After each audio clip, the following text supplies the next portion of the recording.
Shalom, call Haloyim Yahweh Ba'ashem Yahweh Shai Ba'ashem Rachakudash Shan Yukabad. Got a Waller Requab to Quanyam Nawa Wa Shalayakim Nawa, and that's the belongings to our apostles and elders of Great Millstone and Shalom Wa Barakim Labakarim Shaliyasharala, and that's peace and blessings to the elect of Israel. I wanted to make a quick video concerning the importance of anticipation and also the importance of being a visionary, which they go hand in hand. And just like in boxing, if you studied your opponent and you know their signature move or just a combo that they're good at, then you train for it. You train to avoid it. You may even train to counter it. And while you're training for it, you envision them throwing that punch or those combinations, and then you envision yourself dodging it, parrying or whatever, and then countering back. And so anticipation and being a visionary, they go hand in hand, especially as it concerns these prophecies and us calling ourselves men of the Lord, or I'll just say the hopeful elect. It's very, very important that we anticipate these prophecies to come to pass so that we're stable, so that we're not caught off guard. And a part of us doing that is actually envisioning these things to come. So when it comes to Jacob's trouble, some of the things that we anticipate and that we envision, just what the scriptures say, are famine and how people will react and respond when famine actually kicks in, an actual lack of food, scarcity of bread and water, when people start losing their jobs more and more. That's something that we envision, and we anticipate how they're going to react and how the world is going to go. We also anticipate a lot of looting, a lot of rioting, as the scriptures say. And we're going to read, Lord's will, 2nd Ezra 15, because that's something that we should all be able to easily envision concerning the times that we're coming into. So this is important because if you envision it and if you anticipate it, then it'll keep you stable because you're not going to be caught off guard.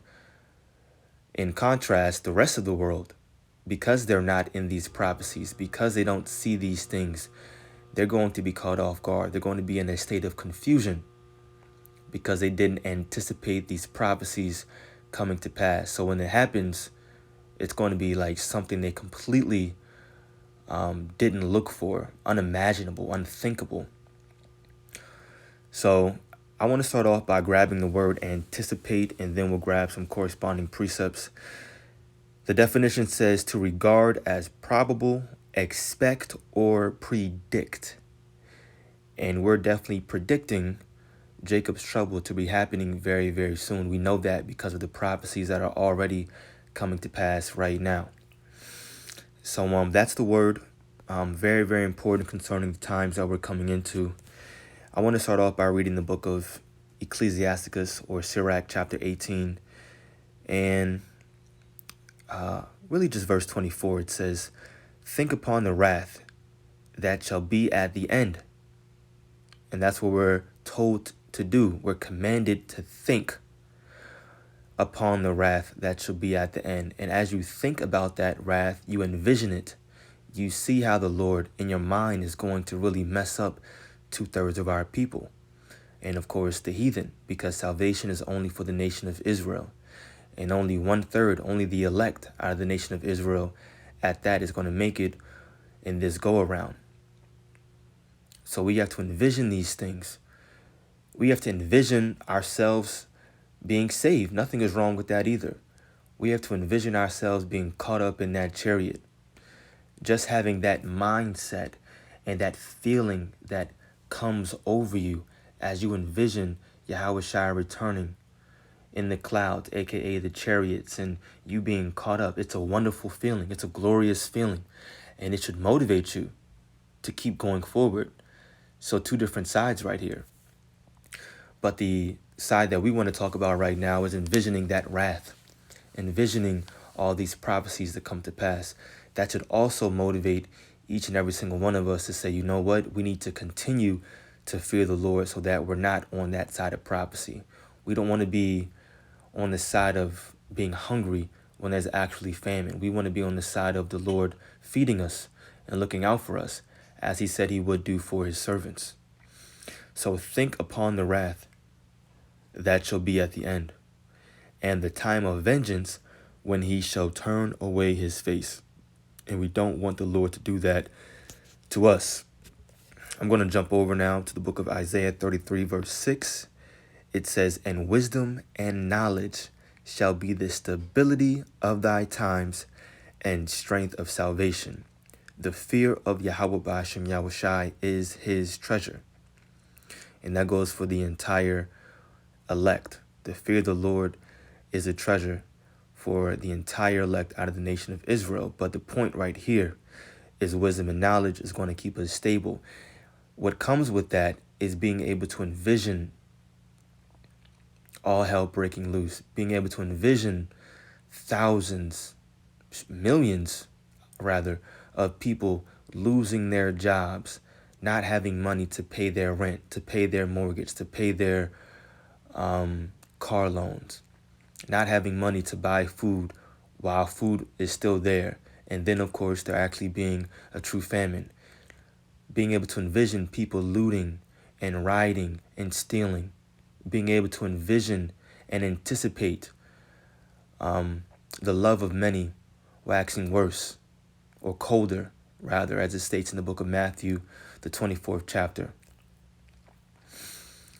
When we envision these things, it keeps us stable because we anticipate it. We're not going to be caught off guard, and we don't want to be caught off guard. The scriptures say that we are all the children of light, not darkness. Light meaning or represents us having this knowledge, being able to anticipate and envision these things, which will therefore keep us mentally stable moving forward. I want to jump over back to the Apocrypha. I'm going to grab 2nd Ezra chapter 15, table of contents, 2nd Ezra 15. I want to grab this scripture right here because this is something that we should all be able to easily envision. And because we believe in prophecy, we have faith in these words, these scriptures rather, then we envision this, we anticipate it, we predict it, and we know it's going to happen soon. 2nd Ezra 15, starting at verse 14, says, "Woe to the world and them that dwell therein, for the sword and their destruction draweth nigh. And one people shall stand up and fight against another, and swords in their hands," swords aka guns. "For there shall be sedition among men, and invading one another. They shall not regard their kings nor princes," aka your government, your senate, your lawyers, your policemen, so on and so forth. "And the course of their action shall stand in their power. A man shall desire to go into a city, and shall not be able. For because of their pride the city shall be troubled, the houses shall be destroyed, and men shall be afraid. A man shall have no pity upon his neighbor, but shall destroy their houses with the sword, and spoil their goods, because of the lack of bread, and for great tribulation." I just read straight through without breaking that down too much because I wanted you all, and I wanted myself too, as I read, to be able to envision this coming to pass. People not listening to the police, their government. Their own actions are standing in their power. It says, doing what they want to do, robbing, looting, stealing because of famine, because of great tribulation, having guns in their hand.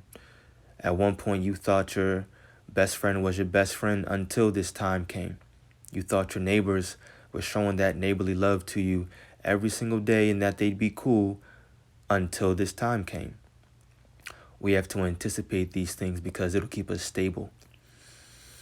It'll keep us calm, cool, and collected when it actually comes to pass. It's not going to shock us or catch us off guard. Now, that doesn't mean that we're not going to be a little bit shook because we're still in the flesh. When it happens, it's going to be a true adrenaline rush. But overall, our faith is going to be able to keep us stable because we see these things and we anticipate them. The last precept I wanted to grab that really shows this or emphasizes this topic is the book of Wisdom of Solomon, the 5th chapter concerning our salvation. I'm going to start reading at verse 1. It says, "Then shall the righteous man stand in great boldness before the face of such as have afflicted him and made no account of his labors. When they see it, they shall be troubled with terrible fear, and shall be amazed at the strangeness of his salvation, so far beyond all that they looked for." And of course, this is referring to when Yahushua returns in his glorious chariots, and the elect are going to actually literally be caught up in those chariots. And that's the definition of salvation right there. That's the definition of being delivered.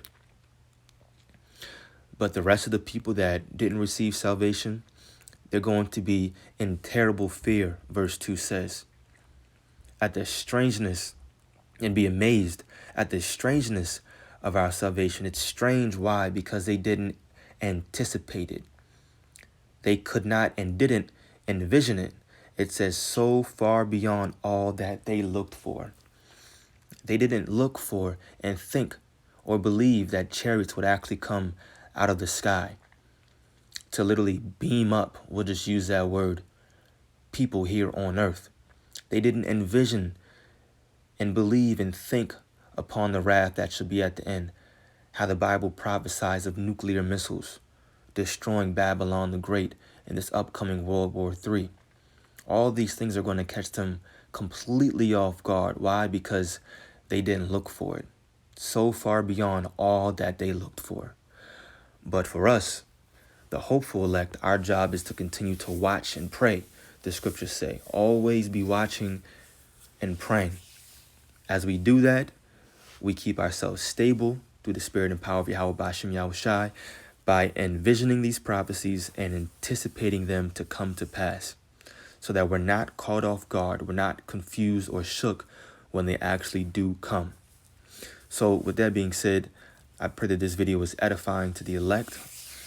I want to give all glory, praise, and honor to Yahweh Ba'ashem Yahushai, Ba'ashem Chakudash, the belongers to our apostles and elders of Great Millstone. Peace and blessings to the elect. Shalom.